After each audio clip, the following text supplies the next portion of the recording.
হাই everyone, good morning. আৰু এয়া ৰাতিপুৱা আমি কৰিবলৈ লৈছোঁ এক্সাৰচাইজ। আৰু প্ৰথমতে আমি ৱাৰ্ম আপ কৰি ল'ম। ৱাৰ্ম আপ কৰিবৰ কাৰণে আপোনালোকে প্ৰথমতে ভৰি দুটা এনেধৰণে, এটা ভৰি ওপৰলৈ এটা ভৰি তললৈ এনেধৰণে কৰিব লাগিব। আৰু হাত এখন আগলৈ আগবঢ়াই দিয়ক আৰু ইখন হাতেৰে আপোনালোকে যিখন হাত আগবঢ়াই দিছে তাৰ আগৰ অংশটো প্ৰেছ কৰিব। মই ভিডিঅ'টোত দেখুওৱা ধৰণে এবাৰ ওপৰলৈ এবাৰ তললৈ, আৰু লগতে আমি ভৰিকেইটাও চলাই থাকিব লাগিব। এইটো চিম্পল ৱাৰ্ম আপ হয়। আৰু তাৰপিছত আমি এনেকৈ আঁঠু কাঢ়ি বহি লৈছোঁ। আৰু বহাৰ পিছত এখন হাত মূৰৰ ওপৰত আৰু এখন হাত কঁকালত আছে। আৰু এনেদৰে কৰিলে আপোনাৰ ছাইডৰ অংশটো কম হোৱাত সহায় কৰিব। আৰু এনে 20 টাইমছ আপোনালোকে কৰিব পাৰে। কিন্তু বডিটো আগলৈ হ'ব নালাগে, সদায় পিছলৈ আৰু চেষ্ট বাহিৰলৈ কৰিবলৈ চেষ্টা কৰিব। তাৰপিছত আপোনালোকে মূৰত দিয়া হাতখনেৰে সৈতে বেণ্ড হ'ব। এনেধৰণে 20 টাইমছকৈ কৰিব। তাৰপিছত ইখন হাতৰ ওপৰত আমি সিখন হাত দি লৈছোঁ।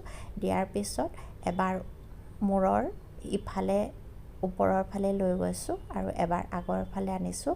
লগতে আমি উঠা বহাও কৰিছোঁ। এনেধৰণে কৰিলে আপোনাৰ চেষ্টত আৰু ঠাইত আমাৰ মানে এফেক্ট আহে। তো এনেধৰণে আপোনালোকে কৰিব পাৰে 20 টাইমছ। আৰু এয়া এটা ছাইডে মই এখন হাতেৰে ভৰি গোৰোহাত ধৰিছোঁ আৰু এখন হাত মই ওপৰলৈ কৰি উঠা আৰু বহা কৰিছোঁ। এনেধৰণে 10 টাইমছ আপোনালোকে কৰিব পাৰে দুইখন ভৰিত ধৰি। আৰু এনেধৰণে কৰিলেও আপোনাৰ কঁকালৰ আৰু ঠাইৰ এক্সাৰচাইজ হয়। আৰু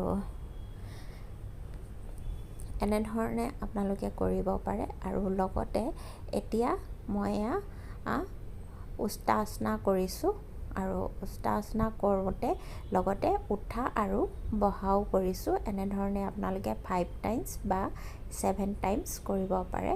আৰু এতিয়া মই পেট পেলাই প্ৰথমতে শুই লৈছোঁ। তাৰপিছত এখন হাতেৰে ভেজা দিছোঁ আৰু এখন হাতেৰে মই ভৰি এংকলটো ধৰি লৈছোঁ। আৰু যেতিয়া মই তললৈ মুখখন কৰিছোঁ তেতিয়া ভৰিত ধৰি ওপৰলৈ মই টানিছোঁ। আৰু যেতিয়া মই ওপৰলৈ মুখখন কৰিছোঁ তেতিয়া ঠাইটো তললৈ গৈছে। এনেধৰণে কৰিলে আমাৰ ঠাইত এফেক্ট আহিব আৰু লগতে